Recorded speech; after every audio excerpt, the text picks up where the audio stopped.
Welcome to the Leadership Series. This version is titled The Group. I'm going to ask you a question and give you a count of 5 to come up with your answer. How many do you see there?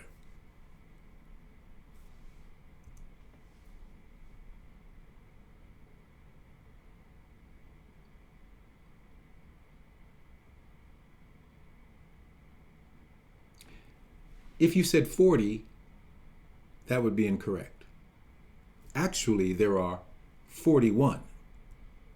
The 41st is the group.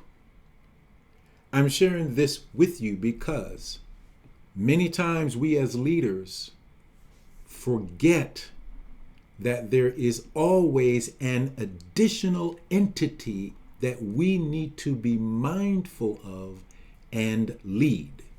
And that is the group. Anytime you have more than one person, 2 is really 3. 10 is really 11. 100 is really 101. The additional entity has its own needs and its own desires.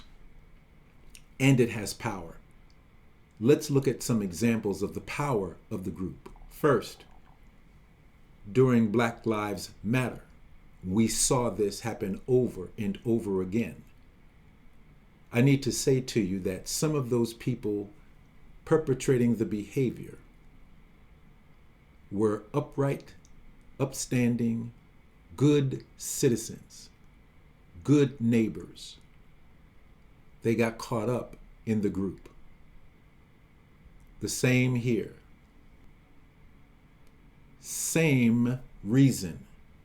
And the demonstration, even though there are people there hurting, in pain, angry, furious, the group took control. One more example, January 6th. As you look at this,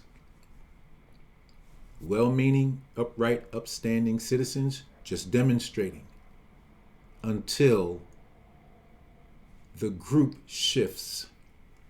And please do not believe that every single person there was a hoodlum or someone out to make trouble.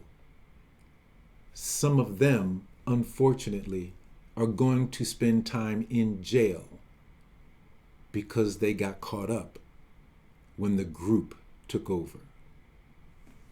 So, what are some imperatives for leaders thinking about this group dynamic? Number 1,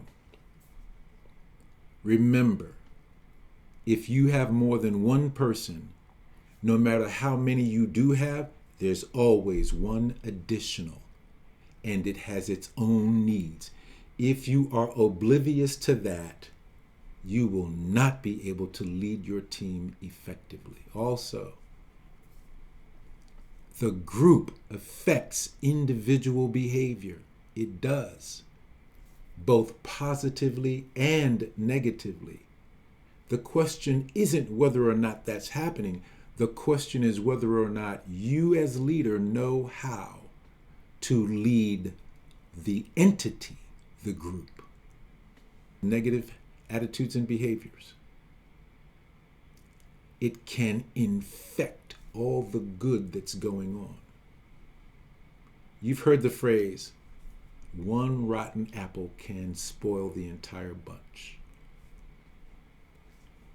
It is important for you as leader to win the heart of your team members. There's only one thing more important. You need to win the heart of the group first. And finally, when you have the group's heart, you can use positive attitudes and behaviors to overcome negative attitudes and behavior. The thing is, if you do not act quickly enough, the infection will destroy your team.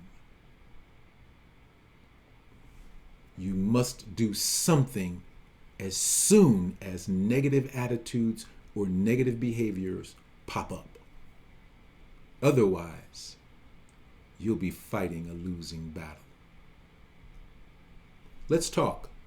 More than happy to give you more detail about this. Contact me. Look forward to seeing you again soon.